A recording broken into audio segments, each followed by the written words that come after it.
중국에서 우한 바이러스가 전 세계로 퍼져나가고 있습니다. 주일 예배를 몇 주 쉬는 교회들이 생겨났고, 그렇기 때문에 저희 같이 작은 교회들이 또 함께 모여서 예배를 드리지 않게 되었나, 이런 생각을 하게 됩니다. 어제는 미국에서도 사망자가 나와서 좀 답답한 마음이 생기는데요. 그러함에도 주께서 우리를 지키실 줄은 믿습니다. 이럴 때 세상을 향한 교회의 기도가 얼마나 더 필요한지요. 우리가 틈이 나는 대로 골방에서 기도를 드리는 생활을 했으면 좋겠습니다. 사순절이 시작된 이번 주일인데요. 저는 우리 주님이 겟세마네 동산에서 기도하신 일을 살펴보며 말씀을 나누려고 합니다. 예수님은 십자가의 고난과 죽음을 앞두고 유월절 만찬을 마치신 후에 제자들과 함께 겟세마네 지역으로 향하셨습니다.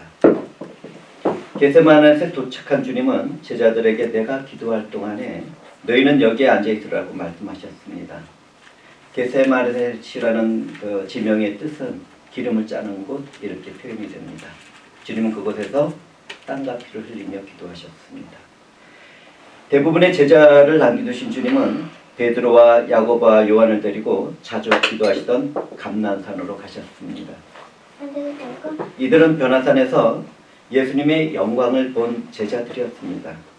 이제 그들은 예수님의 깊은 고통과 슬픔을 목격하게 되었습니다. 우리는 이런 사실을 통해서 이들이 예수 그리스도의 영광과 고난의 증인으로 부름을 받은 사람이라는 것을 알게 됩니다. 제자들과 함께 기도의 자리를 향하던 주님은 앞으로 있을 일을 아시는 가운데 심히 놀라시며 슬퍼하셨습니다. 예수 그리스도는 하나님의 아들이지만 우리와 똑같은 사람으로 이 땅에 오신 인자였습니다. 우리는 이것을 절대로 잊으면 안 됩니다. 주님이 심히 놀라고 슬퍼하신 것은 단지 그분이 고난을 받고 죽어야 하는 것 때문이 아니었습니다. 주님은 인류를 향한 하나님의 진노의 심판을 대신 받아야만 했습니다. 죄가 없으신 주님은 자기 자신에게 다가오는 육체와 영혼에 부어질 고난과 죽음을 바라보고 있었습니다. 주님은 우리를 하나님의 의가 되게 하시려고 아버지 하나님으로부터 범인을 받는 고통까지도 겪어야만 했습니다. 바울 사도는 그 일을 다음과 같이 말하고 있습니다. 제가 읽어드리겠습니다. 하나님이 죄를 알지도 못한 이를 우리로 대신하여 죄로 삼으신 것은 우리로 하여금 그 안에서 하나님의 의가 되게 하려 하시니라. 주님은 죄와 죽음이라는 저주받은 세상에 부어질 하나님의 진노의 잔을 대신 받아야 했습니다. 우리는 성경을 통하여 우리를 대신하여 진노의 잔을 비우는 주님의 고통스러운 외침을 들을 수 있습니다. 주님은 저주받은 십자가 위에서 외쳤습니다. 나의 하나님, 나의 하나님, 어찌하여 나를 버리셨나이까. 주님이 이처럼 외치고 있는 절규 안에는 우리를 향한 하나님의 슬픈 사랑의 이야기가 깊이 새겨져 있었습니다. 주님은 기도의 자리로 나가면서 제자들에게 유혹에 빠지지 않도록 여기에 머물러 깨어있으라고 말씀하셨습니다. 세 명의 제자들은 예수님의 고난과 죽음을 깨닫고 그 고통을 함께 나누며 앞으로 있게 될 큰 시험을 위해서 기도해야만 했습니다. 주님은 제자들과 조금 떨어진 자리에서 하나님께 기도하기 시작했습니다. 누가는 주님이 제자들과 돌 던질 만큼 떨어져 있었다고 기록하고 있습니다. 기도하시는 주님으로부터 돌 던질 만한 거리에 떨어져 있었던 제자들은 주님의 애타는 심령에서 나오는 호소와 간구를 들을 수 있었습니다. 주님은 지성소의 자리에서 하나님과 함께 하고 계셨고 제자들은 그 밖에 머물고 있었습니다. 주님이 기도하신 모습에 대하여 누가는 무릎을 꿇고 기도했다고 말을 하지만 마태는 얼굴을 땅에 대시고 엎드려 기도했다고 기록하고 있습니다. 성경을 살펴보면 유대인들은 서서 기도하거나 무릎을 꿇고 기도하거나 엎드려 기도를 했습니다. 예수님의 때에는 유대인들이 일반적으로 두 손을 들고 서서 기도를 하고 있었습니다. 주님은 기도의 때에 엎드리심으로 하나님 아버지 앞에서 순종과 겸손한 마음을 드리고 있었습니다. 주님은 깊은 고민과 슬픔 가운데 이때가 자신에게 지나가기를 간구하셨습니다. 주님은 가능하다면 하나님의 진노의 잔이 옮겨지기를 바라고 있었습니다. 우리는 여기에서 완전한 하나님이신 예수 그리스도가 동시에 완전한 인간이라는 사실을 발견하게 됩니다. 육체적인 한계를 벗어날 수 없었던 예수님은 하나님의 진노의 잔을 마시지 않기를 바라고 있었습니다. 그럼에도 주님은 하나님의 자유로운 결정에 자기 자신을 맡기고 있었습니다. 주님은 힘쓰고 애써 간절히 기도했습니다. 주님이 간절히 기도하실 때 땀이 땅에 떨어지는 핏방울 같이 되었습니다. 예수님은 겟세마네 동산에서 홀로 대속 제물이 되어 하나님 앞에 자기 자신을 드리고 있었습니다. 주님은 육체와 영혼 모두를 하나님께 드리고 있었던 것입니다. 주님은 하나님이 선택한 백성의 허물과 죄와 죽음을 대신 짊어지기 전에 고통과 슬픔에 찬 기도를 드리고 있었습니다. 누가는 예수님이 기도하실 때 한 천사가 하늘로부터 나타나 도왔다고 기록하고 있습니다. 그 천사는 인성을 지니신 예수 그리스도가 약해지지 않도록 도움을 주었음이 분명합니다. 주님은 고난의 죽음을 피할 수 있도록 기도를 시작했지만 곧이어 담대하게 하나님의 뜻이 이루어지기를 소원했습니다. 이전에 주님은 제자들에게 하나님의 뜻이 이루어지도록 기도를 가르쳐 주신 적이 있습니다. 주님은 겟세마네 동산에서 기도를 가르쳐 주신 그대로 기도하는 모범을 보이시고 있었습니다. 주님은 하나님의 뜻대로 그분의 백성들이 받아야 할 죄의 심판의 잔을 대신 받기를 원하셨습니다. 또한 그분은 세상에서 실어 버림받게 되는 것과 그들의 죄를 짊어졌을 때 하나님도 외면하실 것을 알고 있었습니다. 그분은 그와 같은 영적인 고난을 감당하고자 했던 것입니다. 우리 주 예수 그리스도는 하나님의 뜻에 의하여 죽음을 당하셨고 하나님의 뜻대로 부활하셨습니다. 시브리서 기자는 그 일을 다음과 같이 증거하고 있습니다. 그는 육체에 계실 때 자기를 죽음에서 능히 구원하실 이에게 심한 통곡과 눈물로 간구와 소원을 올렸고 그의 경건하심으로 말미암아 들으심을 얻었느니라.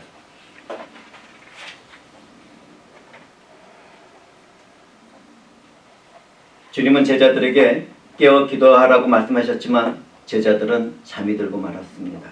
제자들은 밤이 깊고 피곤하다 하더라도 깨어 있어야만 했습니다. 그들은 주님이 받으실 십자가에서의 고난과 죽음뿐만 아니라 곧 이어 생기게 될 시험과 유혹을 위해서도 기도했어야만 했습니다. 그러나 그들은 앞에 있게 될 일들을 깨닫지 못했습니다. 그들은 어둠의 세력이 그 권세를 행사하는 것을 알지 못하고 있었던 것입니다. 처음 기도를 드리고 제자들에게 오신 주님은 베드로를 책망하며 말씀하셨습니다. 시몬아 자느냐? 한 시간도 깨어있을 수 없더냐? 우리는 성경에서 주님이 불법한 자들에게 잡혀갔을 때 베드로 사도가 새벽닭이 울기 전에 3번 부인하고 말았다는 말씀을 보게 됩니다. 주님의 제자들은 육체적으로 연약했을 뿐만 아니라 영적으로도 무능했습니다.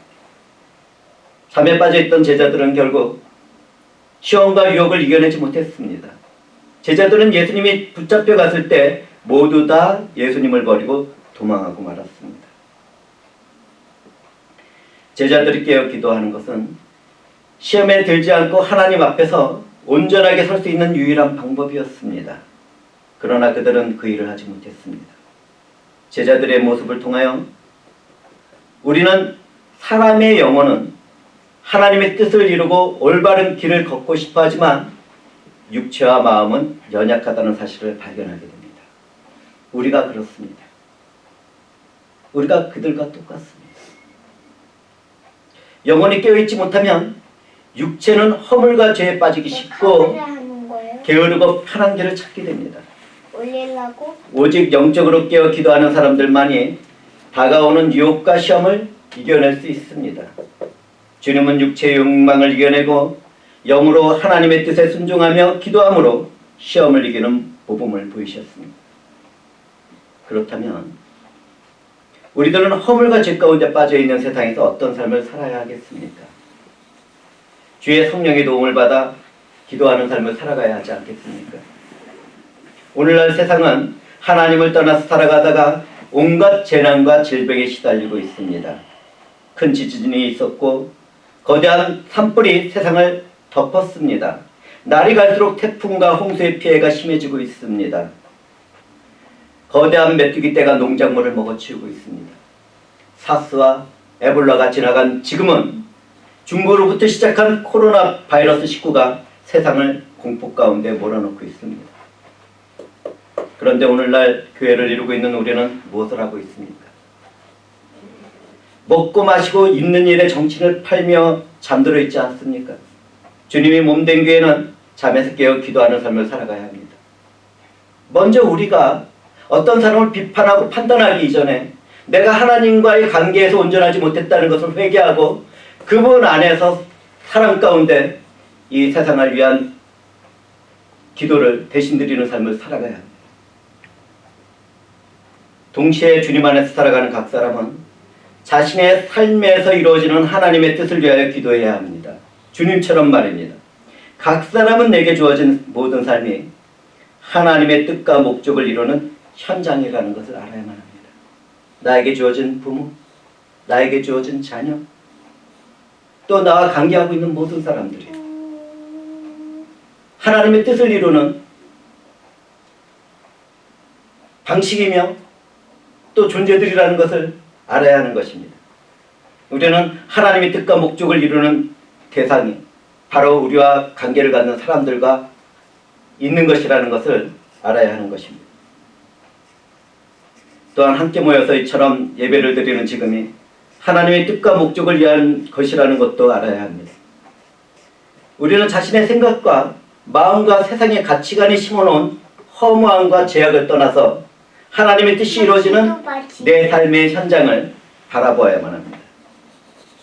내게 주어진 모든 삶이 하나님의 선하심과 사랑이 이루어지는 현장인지 아니면 진노가 부어지는 저주의 현장인지를 깨우쳐야 합니다. 성경 말씀에 비추어 보아서 내가 하나님의 진노가 부어지는 저주의 현장에 머물고 있다면 회개 가운데 예수 그리스도의 은혜와 성령의 세례와 충만을 구해야 할 것입니다. 내가 하나님의 선하심과 사랑이 부어지는 자리에 있다면 그분의 영광과 생명의 빛을 품고 어둠에 잠긴 세상과 죽은 영혼을 향해 담대하게 나가야 할 것입니다. 그들을 회복시키기 위하여, 그들을 치유하기 위하여, 그들을 살리기 위하여 그 길로 걸어나가야 합니다.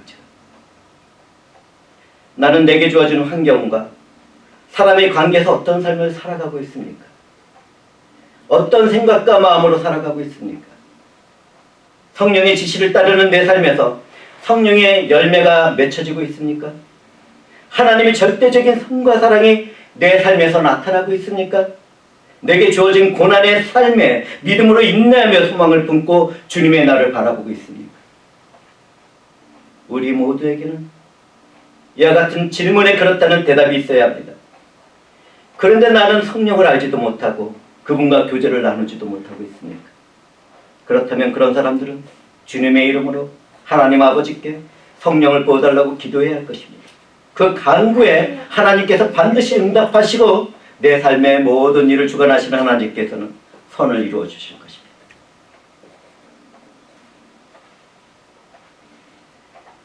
제자들을 책망한 주님은 다시 나가서 동일한 말씀으로 기도하셨습니다.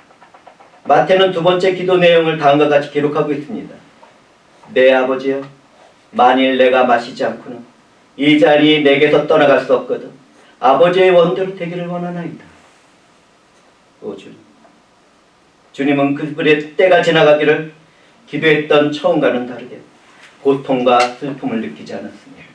주님은 죽음을 피하지도 않았고 아버지의 뜻대로 이루어지기를 간구하고 있었습니다. 예수님은 사랑하는 그분의 백성들을 대신하여 하나님의 진노의 잔을 단 한 방울도 남기지 않고 다 마실 것을 기도의 자리에서 준비하고 있었습니다. 그 은혜가 우리들에게 임했습니다. 우리들의 삶에서 내가 살아가는 모든 환경과 내가 관계하는 모든 사람들과의 관계에서 이루어지고 있습니다. 저는 이 말씀을 준비하면서 하나님께 깊은 감사와 찬송을 드렸습니다.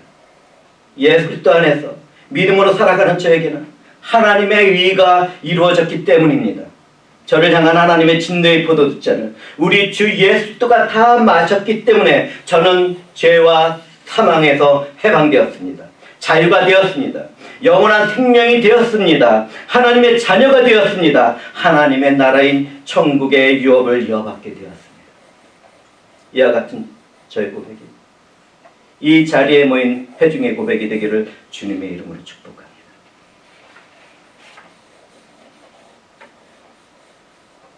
두 번째 기도를 마치고 제자들에게 다시 오셨을 때에도 그 제자들은 자고 있었습니다. 주님의 간절한 기도가 들려왔지만 그들은 무기력하게 슬픔에 빠져 육체적인 피곤을 이기지 못하고 잠들고 말았습니다. 제자들은 변화산 위에서 주님이 영광 중에 계실 때에 아무 말도 못했던 것처럼 이때에도 아무 말도 할 수가 없었습니다. 성령이 그들에게 임재하기 전까지는 그들은 그렇게 무기력했습니다. 그런데 우리는 얼마나 영광스러운 때를 살아가고 있습니까? 그들에게 임하지 않았던, 그때까지 임하지 않았던 성령이 우리들과 함께 동행하고 있지 않습니까? 주님은 세 번째에도 아버지의 뜻대로 모든 일이 이루어지기를 기도드렸습니다. 우리는 성경에서 세 번이라는 숫자는 완전함을 뜻하고 있다는 것을 발견하게 됩니다. 세 번에 걸친 주님의 기도를 통하여 하나님의 탁월하고 지혜로운 구속의 은혜는 완전하게 준비가 되었습니다. 기도를 마치신 주님은 제자들에게 오셔서 말씀합니다. 이제는 자고 쉬라. 이 말씀에는 더 이상 영적으로 깨어 기도할 이유가 없다는 것을 알려주고 있었습니다. 주님은 기도를 통하여 하나님이 요구하는 때가 다가오는 것을 바라보고 있었습니다. 예수님은 적극적인 자세로 그분의 죽음의 때를 받아들이고 있었습니다.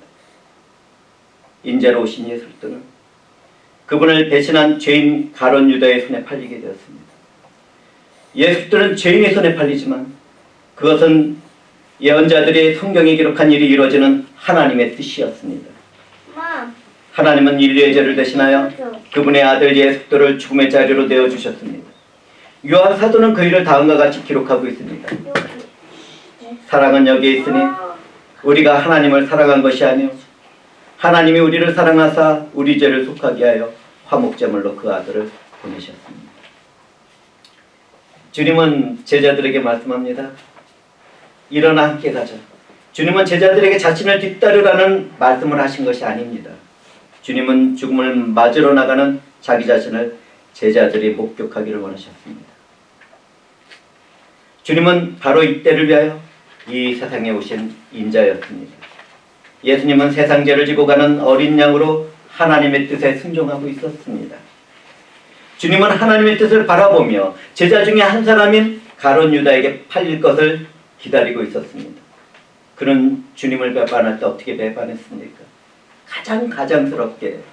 가증스럽게도 입맞춤으로 주님을 배반했습니다. 깨어 기도하지 못한 제자들도 모두 그분을 버리고 버리고 말았습니다. 예수님은 이사야 선지자의 예언처럼 사람들에게 버림을 받았고 귀하게 여김도 받지 못했습니다. 예수님은 이 모든 것을 알고 계셨지만 하나님의 뜻을 이루게 하여 모두 다 받아들이고 있었습니다. 우리는 여기에서 이런 것도 알아야 합니다. 그분은 우리들이 그분을 귀하게 여기지 않을 것도 아시고 있었습니다. 겟세마네 동산에서 기도하시는 주님을 통하여 저와 회중들은 무엇을 깨닫게 됩니까? 나의 허물과 죄와 죽음을 대신하신 주님의 고통과 슬픔을 깨닫고 있습니다. 저와 회중들은 우리를 향한 하나님의 진노의 포도주잔을 단 한 방울도 남기지 않고 마신 주님의 은혜 안에서 하나님의 의가 되었습니다. 감당할 수 없는 하나님의 사랑과 구원의 은혜가 예수로 인하여 우리에게 주어졌습니다. 하나님의 큰 축복과 은혜를 받은 우리는 주님이 기도를 통하여 하나님의 뜻을 이루어드리는 자리에 나간 사실을 절대로 잊지 말아야만 합니다. 하나님의 아들인 예수는 완전한 인간이 되어 기도의 자리에서 죽기까지 순종하셨습니다. 바로 나 때문에 말입니다. 주님은 눈앞에 다가온 십자가의 고난과 죽음을 피하려 하지 않았습니다. 그분은 사랑을 가장한 제자의 배반도 하시고 그분을 버리고 도망갈 제자들의 연약함도 아셨습니다. 뿐만 아니라 우리 주 예수님은 영광과 신적인 본질에서 동등한 하나님 아버지에게도 버림받을 것을 아셨습니다. 주님은 우리가 상상할 수도 없는 깊은 고통과 슬픔과 고독에 잠기셨지만 세 번에 걸친 기도를 통하여 그 모든 것을 극복하셨습니다. 주님은 기도를 통하여 하나님 아버지의 뜻에 모든 것을 맡기고 순종하는 승리를 거두셨습니다. 성경과 기독교 역사에는 순교자의 이야기가 기록되어 있습니다. 순교를 앞두고 있던 모든 기독교인들은 성경을 통하여 겟세마네 동산에서 기도하신 예수님을 보고 들었습니다. 연약한 그들은 예수님도 고난과 죽음 앞에서 담대하기보다는 연약함을 지니고 있다는 사실을 알고 있었습니다. 그들은 그와 같은 예수님을 통하여 커다란 위로와 격려를 받았습니다. 그들은 고난과 죽음의 시간이 다가왔을 때 유혹에 빠지지 않기 위하여 깨어 기도해야 한다는 교훈을 새롭게 된 마음과 영혼에 채워놓고 순교를 감당했습니다. 그와 같이 주님과 연합된 기독교인들은 깨어 기도하는 삶을 통하여 하나님의 뜻이 내 모든 삶에서 이루어질 것을 바라보아야만 합니다. 우리의 기도는 내 생각과 마음 가운데서 시작하지만 성령이 함께 하심으로 하나님의 뜻이 이루어지는 고백으로 끝나게 됩니다. 주 하나님의 성령이 우리와 함께 하심으로 우리는 이 세상에서 담대한 믿음으로 살아갈 수 있게 되었습니다. 이와 같은 은혜를 받은 우리는 어떠한 환경과 처지에서도 슬픔과 육체의 연약함 가운데 잠들어 있어서는 안 될 것입니다. 그렇다면 사랑하는 형제와 자매들은 염려와 고통에 빠진 세상에서 어떤 마음과 자세로 살아가려고 합니까? 영적으로 깨어 기도하는 사람들마다 하나님의 뜻이 내 모든 삶에서 이루어지는 것을 깨닫고 그분의 지식과 지혜 가운데 살아가게 될 것입니다. 내게 주어진 모든 환경과 사람들이 하나님의 작정하신 뜻 가운데 있다는 것도 깨닫게 되고 그들을 향한 사랑의 마음도 내놓게 될 것입니다. 저는 말씀을 끝내기 전에 회중들에게 한 가지 질문을 더 드리도록 하겠습니다. 겟세마네 동산에서 기도하신 주님 안에서 살아가는 우리들은 어떤 사람들입니까? 한번 생각해 보시겠습니까? 겟세마네 동산에서 기도하신 주님과 연합된 우리는 하나님의 자녀들입니다. 이 세상의 빛입니다. 하나님의 선하심과 사랑입니다. 하나님의 뜻과 목적이 이루어지는 축복의 통로입니다. 죽은 영혼을 살리는 하나님의 도구입니다. 이 세상에 남아있는 유일한 소망입니다. 우리는 그와 같은 하나님의 자녀로의 삶을 이 어두운 세상에 비춰나가며 그분의 영광을 드러내야 할 것입니다. 우리 모두가 성령 안에서 하나님의 선과 사랑을 나누며 하나님 아버지의 뜻이 이루어지는 기도의 삶을 살게 되기를 주님의 이름으로 축복하며 말씀을 마치겠습니다. 주 하나님이시여, 주께서 저희들과 함께 하시며 인도하신 가운데 귀하신 하나님의 자녀들 이곳에 부르셔서 영광을 받아주시고 말씀을 나누게 하셔 주심을 감사드리옵나이다.